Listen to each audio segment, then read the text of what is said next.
stickman crouches inside a reconstructed mammoth-bone structure, perhaps once covered with hides, while the wind slams overhead. In his hand is not a spear, not a torch, and not a giant mammoth tusk. It is a tiny bone needle, sliding through a strip of hide. And that little object may explain how ordinary human bodies survived a world they were never biologically built for. Long before cities, farms, metal tools, or written maps, humans faced cold that could numb fingers in minutes and empty valleys for seasons. No supermarkets, no heated houses, no weather apps whispering when the storm would break. Just fire, hides, bones, animals, rivers, and people trying to keep warm bodies alive. So how did ordinary human bodies survive climates they were not biologically built to withstand? This is Stickman history. And today we're going inside that survival system. One hearth, one stitch, and one root at a time. The first myth is simple. Ice Age humans survived because they were naturally tougher than us. But wait, human skin did not magically become wolf fur. People still lost heat, fingers still went numb, and babies still needed warmth before anything else. So Ice Age survival was not strength, it was a toolkit. And the Ice Age world itself was not only ice. There were glaciers, yes, but also grasslands, river corridors, coastlines, and refugia where life held on. The real problem was repeated stress, moving ice, falling seas, shifting herds, short warm seasons, and brutal timing. By more than 45,000 years ago, modern humans were already in Europe. Then came the harshest pressure point, the Last Glacial Maximum, roughly 25,000 to 19,000 years ago. That is the stage, not one endless winter, but a changing world that kept moving the rules. So which pieces of the toolkit kept people alive when the warm season disappeared? Let's start at the warm center, because for many Ice Age camps, the hearth was the place life gathered around. Fire was much older than the final Ice Age peak. The Smithsonian recognizes early hearths at least around 790,000 years old. So by the coldest Ice Age centuries, humans were not discovering fire from scratch. They were building life around it. Hearth ash matters because ash is not just dirty dust on a cave floor. It marks heat, cooking, repeated visits, and a social space where people could work after dark. Fire solved several failure points at once. It warmed hands. It cooked meat and plants, making calories easier to chew and digest.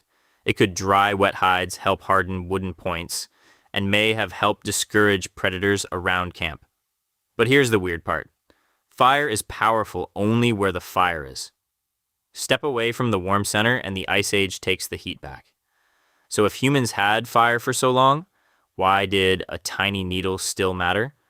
Fire warms the camp, but the needle carries warmth away from the camp.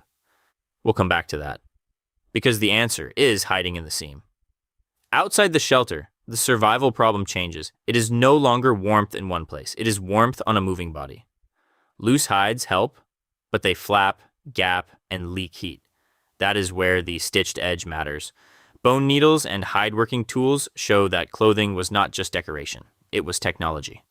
A fitted layer can protect wrists, ankles, necks, and fingers in ways a thrown-on skin cannot. And those tiny leaks matter when the air itself is trying to steal your body heat. Wait, what? The mammoth looks like the giant hero of the Ice Age. But the bone needle may be the cleaner survival clue. Because a mammoth gives meat, bone, and hide after a hunt, but a bone needle turns hide into fitted insulation that can travel, and repair mattered too, because one torn sleeve in a freezing wind could turn movement into danger. That means the bone needle is not just a craft tool, it is portable shelter. Remember the hearth ash from the warm center? The stitched edge lets part of that warmth leave camp on a person's body. And once people can move farther from the fire, the next survival problem appears. Where do you go when the whole map starts changing? Picture the coastline, but wrong. During the last glacial maximum, so much water was locked in ice that sea level dropped about 125 meters below today. That falling waterline exposed land that is underwater now. And one of the biggest examples was Beringia. Around 21,000 years ago, according to the National Park Service, Beringia reached its widest point. But do not imagine ancient migration as a planned march across a clean school map. Nobody woke up and said, let's cross continents today. They followed food, shelter, water, animals, and seasonal openings. The Beringia map matters because climate turned ocean floor into habitat before it became a route. Some places that look like ocean on our maps were living ground on theirs. The map changed before people chose the path, and by around 14,000 years ago, well-accepted archaeological evidence places people in eastern Beringia, including interior Alaska and Yukon. So that same Beringia map is not a single arrow. It is a moving landscape of camps, herds, rivers, and chances. And that takes us from the map back to the daily question. What do you actually eat while the world is doing all this? In a river valley, during a short, warm season, survival looks less like brute force and more like timing. Seasonal abundance could arrive fast. Fish runs, migrating herds, berries, roots, eggs, shellfish, scavenged meat, stored fat. The point was not one magic food, it was flexibility. Food storage also turned good timing into future survival. And that meant tools, hands, and memory all had to line up before winter closed in. And ancient DNA adds another layer. Some populations survived the coldest phases in refugia and later expanded again, while other regions saw turnover. So the Ice Age was not a frozen wall everywhere. It was a patchwork of danger and opportunity. And here is where the mammoth-bone shelter comes back. At Mezherik in present-day Ukraine, one revised radiocarbon chronology places a major mammoth-bone structure at roughly 18,248 to 17,764 years ago, though dating and occupation duration remain subjects of study. Nobody is totally sure how every structure was used, but the visual is powerful because in many reconstructions, bone may have formed part of the frame, hides may have sheltered the space, and hearth remains suggest a warm activity center nearby or within the occupation area. Back to the object we started with, the bone needle. Now its job is clearer. It helps make the stitched edge that keeps heat near the body, even when the camp has to move. That answers the question we left beside the hearth ash. Fire keeps a place alive. The needle helps keep a person alive between places. So what actually got humans through the Ice Age? Not one invention. Not toughness alone, a system. Fire made calories and heat more reliable. Clothing carried insulation across the landscape. Mobility and refugia kept populations alive when local conditions failed. Remember that same Beringia map? It was never just a bridge. And remember the hearth ash?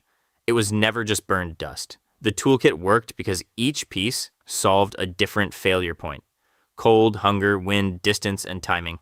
The bone needle handled the body, the hearth ash marked the camp, and the Beringia map showed the world changing under their feet.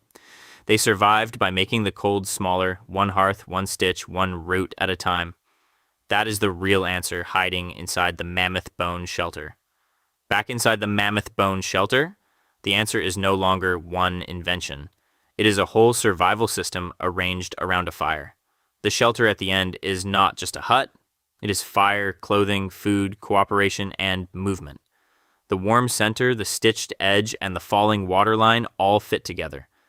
And the bone needle from the first shot does not look tiny anymore. This raises a harder question. When the ice retreated, which Ice Age survival habits became the foundation for the next human world? Stickman history follows the objects that made human life possible.